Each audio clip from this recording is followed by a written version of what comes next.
So how did you pick that part of Texas? What was your deciding factor of moving from Chicago to that part of Texas? Well, I moved with my family, so they also had a say in what they wanted out of, the type of house and land and space and property value was a big concern. But me, I work from home, so I really wasn't really concerned with being like right in a city or close to Dallas or whatever. You know, just being near Shreveport, there's an airport right there. Jump on a plane. I could be in Dallas or Houston or whatever. Quick. So, I didn't mind it. And plus I like to travel. So I'm like, I don't care. Where y'all want to go, let's go. That's dope. I really wanted to move out of the country, but they weren't with it. Okay. Yeah. But I think that might be my next move, my next big move anyway. So how did you secure working from home like that? Well, I've always worked from home for like the past 10 or so years. I work in insurance. So I've always worked from home, been self-employed. And once I started, that was just it. I could never see myself going back to the office at all. I don't like office politics. I don't like drama. I'm a person that I like to do my work and that's it. I don't want to look at your baby pictures. I don't want to talk about your family. I'm not coming to your barbecue after work. Right. Indeed. Get away from my cubicle on my lunch hour. This is my downtime. Right. And so so working from home for me was perfect, and plus at the time, I was able to be home with my kids and during some of their formidable years.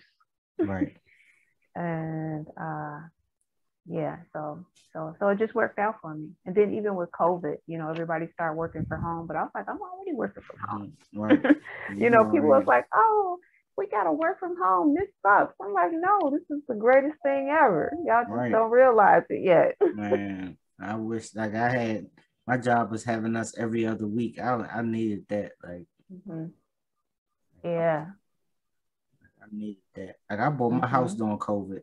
Like everybody was all bottled up. I was like, shit. I went to see so many houses. I was trying to get the hell out of there, Yeah. It was probably a good market during COVID. Yeah, but they were going so fast. Everything was overpriced. People was overbidding on houses. You know what I mean? But I got it done, so I'm definitely happy about that. Yeah. Ain't nothing that can't be done. Excuse me. You in DC, I hear they're doing a lot of building and high rises and apartments and things are going up in DC. A lot of construction. Yeah. I'm in PG. I'm across the line. Okay. So I'm where all the DC people move to. Okay. Which is like we call it Ward 9, which is extension of DC, because DC is rather small. But yeah, PG County is the predominantly black county. Like I said, most of the people migrated from DC, so it's the black county. But yeah, I'm not too far. Yeah. Yeah, DC is overpriced, and they got too many goddamn cameras, ticket cameras everywhere.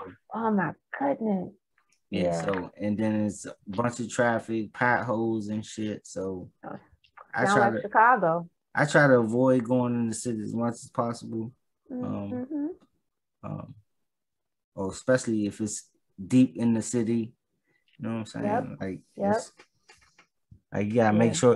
You gotta make sure your gas tank on full. You know what I'm saying? Gas overpriced. Nowhere to park. Yeah. Sound like Chicago. Like those are also some of the reasons why we move. Like congestion, taxes, camera lights. You know, I got camera lights. It's cold as hell. In Chicago, yeah. Yes. And I hate them things too. Like, you know, you just get a ticket in the mail. Right. You get a ticket in the mail. I open up and I'd be like, I know this was not me. I did not do that. Right. And then they have like the little link you can go and watch the video. And I see my car like speeding through the light. I was like, yeah, that was me. Right. Because you be trying to beat it. And like, they don't even tell you what the lights are. That's the, you know, they trick you. Like, I can't stand that stuff. I'd be so mad. Mm-hmm. Getting tickets, ship out the double. Yes. Man. Yes. Yes, I try to stay away. Like, I definitely, I went 10 years without a license, so I know on old and like, you know, what do you call it? 5 digits in tickets. Over $10,000 in tickets. Wow. License suspended. Yeah. Different counties. Tickets didn't double, didn't turn in tag. Oh. Then they put the boot on you. It took me like 10 years to get my license back. I was still driving though. That's what being an only child is a blessing. Of course, I had mother get a car. Like she ain't never asked to see my license. Put in her name. License the first. Yeah. Wow. Yeah, indeed. But it's crazy. Those are the struggle years. Trying to balance doing the right thing. So yeah. I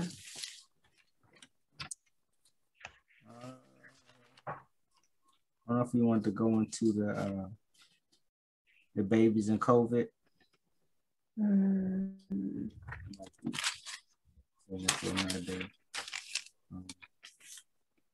We was talking about total strangers support you more than people you know. That was the topic. So has that been your? I know that's been my experiences for the last 20 something years. Like, so people I know, you know, that shit is. I've been labeled petty because I feel some type of way. Like, why the fuck y'all can't support or like or share or you know, like. You tell me I'm brilliant and great and don't support the shit. Like, shit crazy. I don't know what that is. I just know that like Facebook, I'm not really on Facebook. You know, I'm really on there just like to keep up with my family and see what they're doing, you know. But as far as like friends list, like it occurred to me like several years ago that, you know, I got this long friends list, but ain't none of these people my friends. Right. So so at that point I just like cut out everybody that wasn't a friend, and I was basically left with like some family, a couple solid people, and, you know, a few associates, you know. Right. But yeah, it was a few people that would support me, but not very many, you know. And I don't know why that is. Yeah, that's all right. I let them add me if they add me.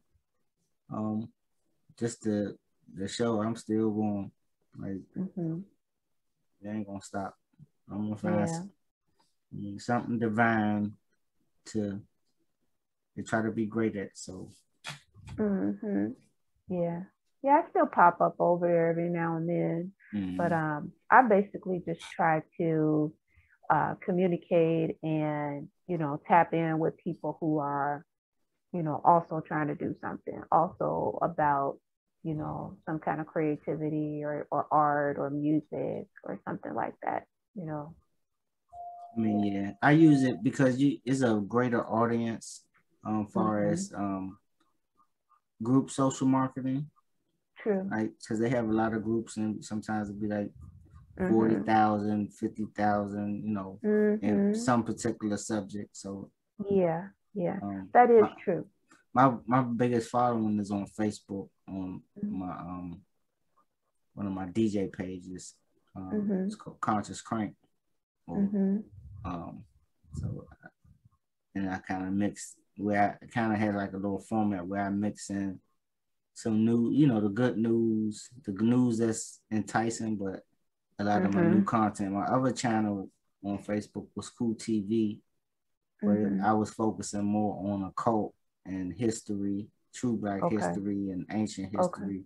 Yeah. And so, those, the content's following is never going to be big. You know what I mean? It's always going to be smaller. So I think that's like almost like 3,000. But the one that mix in the conscious with the knowledge and the music, which is more my DJ page, but it's like the format I came up. Conscious Crank is my music brand where I mix in the music with the knowledge combined, audio visual wise. Yeah. It's just a branch. Yeah.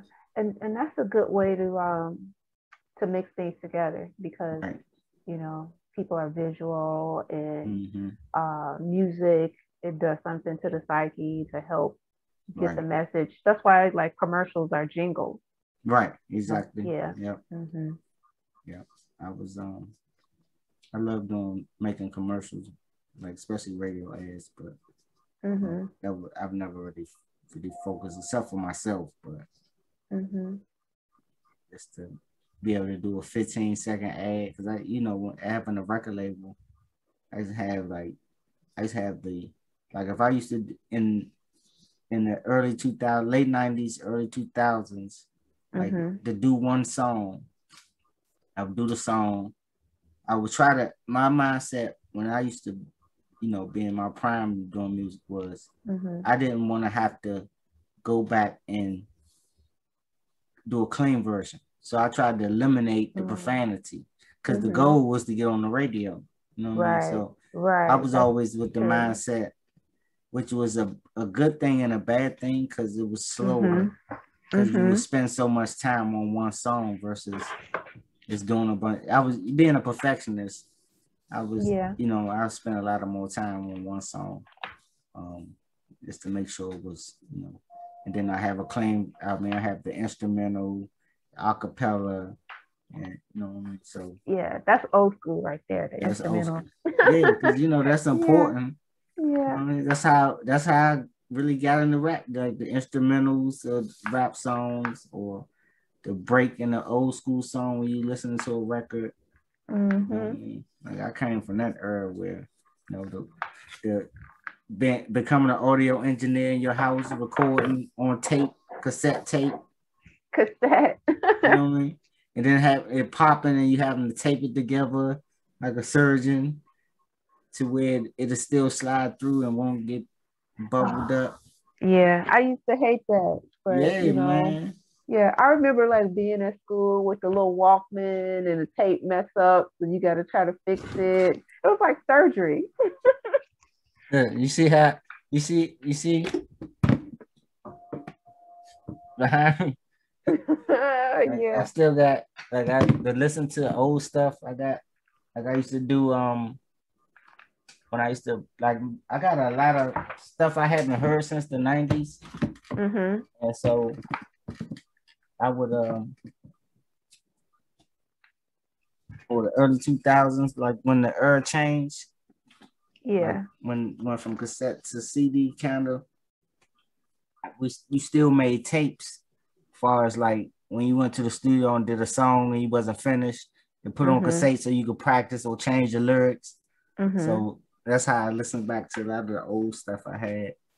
I still have like DAT tapes that I haven't heard. Like whole albums worth of music that I did from like when I was a teenager, becoming an adult, being a single parent at the same time. Like I haven't heard, like those are some of my best works that I was like, I'm just not gonna put it out, I'm gonna stack it, you know what I mean? And then fuck it, and then the format changed, you know what I mean? You get caught up in the technology change from analog to digital, from cassette to CD, Mm-hmm. and then and now from CD to streaming. Mm-hmm. It's crazy. Yep. Yeah. That stuff jumping leaps and bounds. Yeah.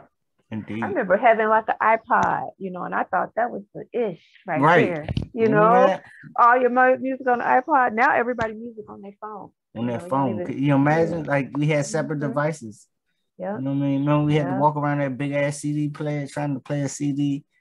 Yep. You know what I'm saying? Trying to keep it from skipping and shit. Yeah. Or bumping you. Like, slow down, man. Drive slow. Yep. I still got scratched up CDs in my vehicle. Right. Remember the old CD players that scratch when you hit a bump? That skip. Yeah. The anti-skip. Now this shit don't do nothing. Mm-hmm. Because now like I still got a CD player in my car, but I burn the CD to where it's like a computer disc. Okay. So it's MP3 files, so they won't skip. You know what I mean? Versus just burning it as a regular CD will. It might skip. Like plus you get more songs if you burn it a certain way. So versus me burning a CD that only hold like 22 songs or 80 minutes. You know what I mean? I can get triple that. Because the format and files are different. So technology's definitely changed. Yeah. Because I remember downloading music off of like LimeWire. That was the thing. Napster. Yep. I just recalled recently download movies and shit from Pirate Bay. You know what I'm saying? Yeah. Burning DVDs and shit. Selling DVDs to my coworkers. Yep.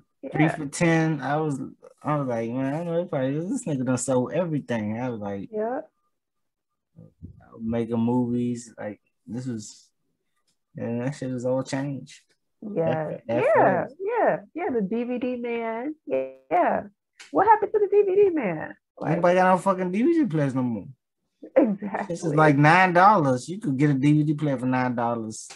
Yeah. $20. Yeah. But I remember like having like so many DVDs and having like a big, thick album of them. Listen, I got a what do you call the thing that sit in front of your couch? As you put your feet, not the little table.